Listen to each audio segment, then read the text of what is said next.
नमस्कार दोस्तों, सुभाष की बात में आपका स्वागत है।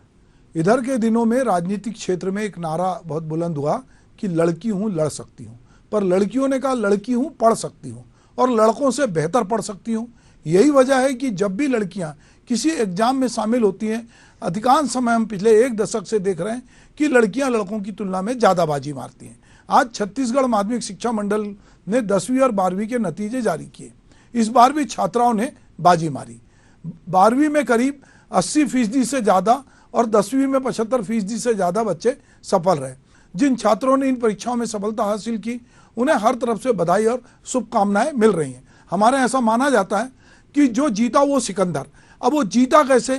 कोई पास होता है, कोई फेल होता है। तो जो पास होता है, सक्सेस से कभी नहीं पूछा जाता कि आप कैसे सक्सेस हुए, आपने क्या क्या तरीके अपनाए। पर जो फेल होता है उससे बहुत सारे सवाल पूछे जाते हैं और वो एक प्रकार के उसमें एक डिप्रेशन आता है, निराशा आती है। पर निराश होने की जरूरत नहीं।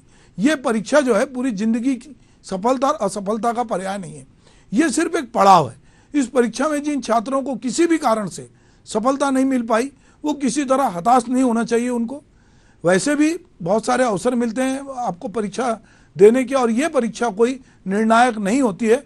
तो माध्यमिक शिक्षा मंडल द्वारा जारी नतीजे जो हैं उसमें एक और बात देखने को आई है कि बड़े शहरों की बजाय ग्रामीण और कस्बाई इलाके के बच्चों ने ज़्यादा बाजी मारी है। इससे साफ होता है कि राजधानी रायपुर समेत दूसरे बड़े शहरों में सीजी बोर्ड से ज़्यादा लोग जो है सीबीएसई यानी केंद्रीय बोर्ड में पढ़ाई करने पे ज़्यादा भरोसा लगते हैं। लगभग सभी प्राइवेट स्कूल जो है सीबीएसई से संबद्ध हैं।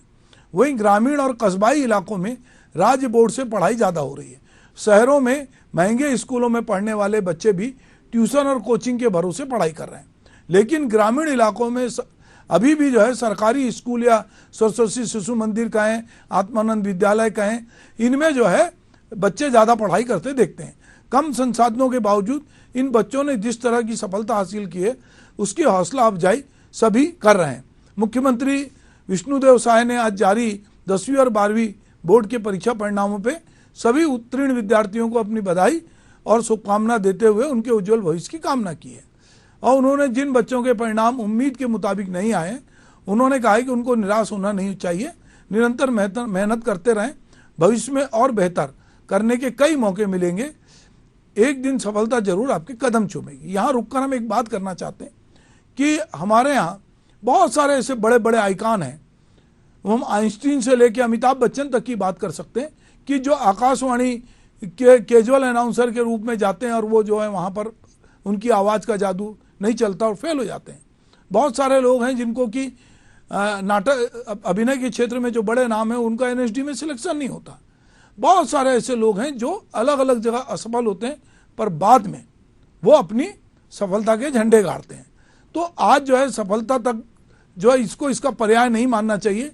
आज टॉप करने को ही सर्वमान्य मान लिया गया है।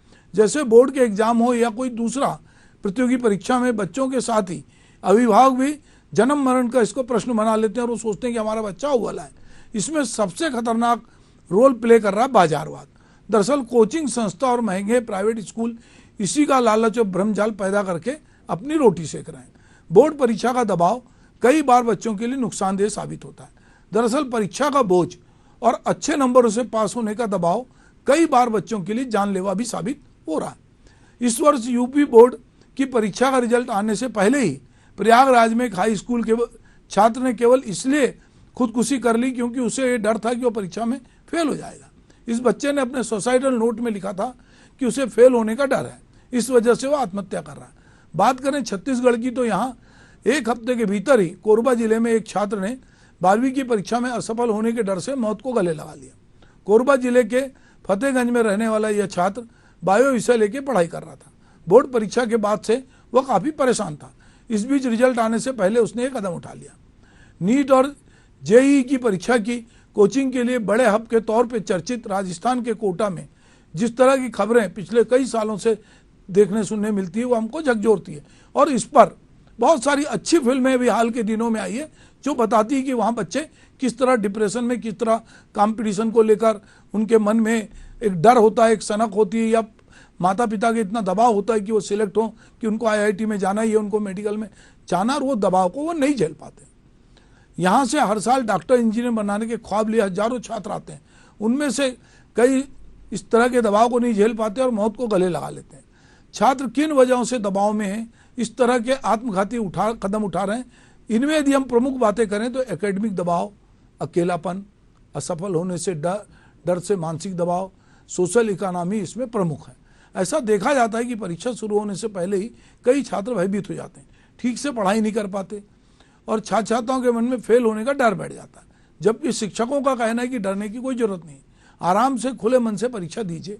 कोई पेपर खराब भी हो गया तो क्या हुआ, फेल हो जाएंगे, इसके डर से परीक्षा से पहले ही खुद को तनाव में न डालिए। लेकिन दुख की बात यह है कि सभी छात्र ये बात नहीं समझ पाते। ऐसे में छात्रों के साथ साथ ही अभिभावकों को भी ये समझना होगा, बच्चों पर अपनी उम्मीद का सपना जरूर पलवाएं, लेकिन उसका बोझ उनके नाजुक कंधों पे नहीं डालना चाहिए।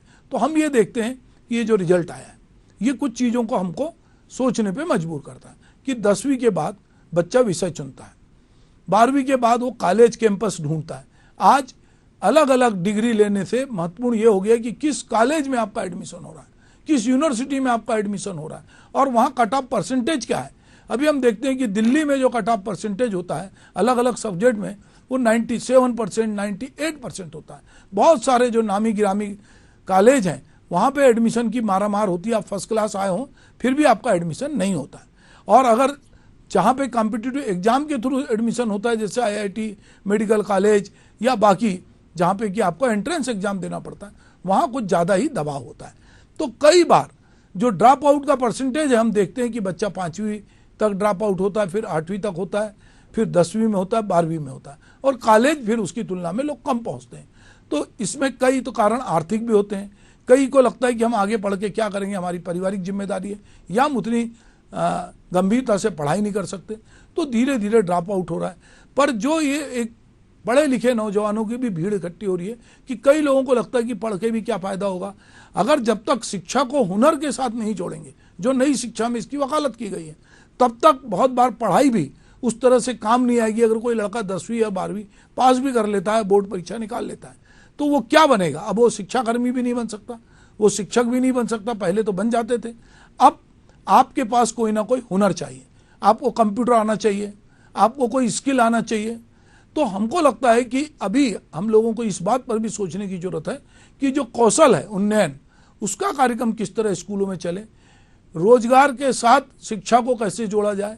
और बच्चे जो केवल परीक्षा को एकमात्र अपना साधन समझ लेते हैं, सोचते हैं कि हम फेल हो गए या कम हमारे नंबर आए तो हमारा क्या होगा, तो उनके पास बहुत सारे वैकल्पिक सोच भी विकसित होगी, बहुत तरह के कामों में लगेंगे और काम में लगने से उनको ये लगेगा कि उनको एक हौसला मिलेगा। तो हम समझते हैं कि जो हमारे 10वीं और 12वीं के रिजल्ट आए हैं, वो बच्चे और मेहनत करेंगे। जो बच्चे 12वीं पास किए हैं वो अच्छे, उनके माता पिता उनको अच्छे काउंसलर के पास ले जाएंगे कि उनको किस कॉलेज में एडमिशन लेना है, किस विषय में एडमिशन लेना है और उनको भविष्य में क्या बनना है। और जो बच्चे 10वीं पास किए हैं उनको ये तय करना पड़ेगा कि वो किस तरह का विषय लेंगे, क्या विशेषज्ञता के साथ वो आगे जाना चाहते हैं। इसमें माता पिता की, काउंसलर की, आस पड़ोस के लोगों की भूमिका बहुत होती है। बच्चों पर अपने अरमानों को ना ला दें। जो सपने आपने पूरे नहीं किए, आप कतई उनको पूरा करने के लिए बच्चों को इस्तेमाल ना करें। बच्चे में जितनी प्रतिभा है उतनी प्रतिभा से वो आगे जाएगा। बहुत सारे अवसर हैं, कोई जरूरी नहीं है, सरकारी नौकरियां इतनी है नहीं कि सब बच्चों को सरकारी नौकरी मिल जाए। IIT की इतनी सीटें नहीं है कि सब बच्चे IIT में चले जाएं। मेडिकल में इतनी सीटें नहीं है कि सब बच्चे मेडिकल में चले जाएं।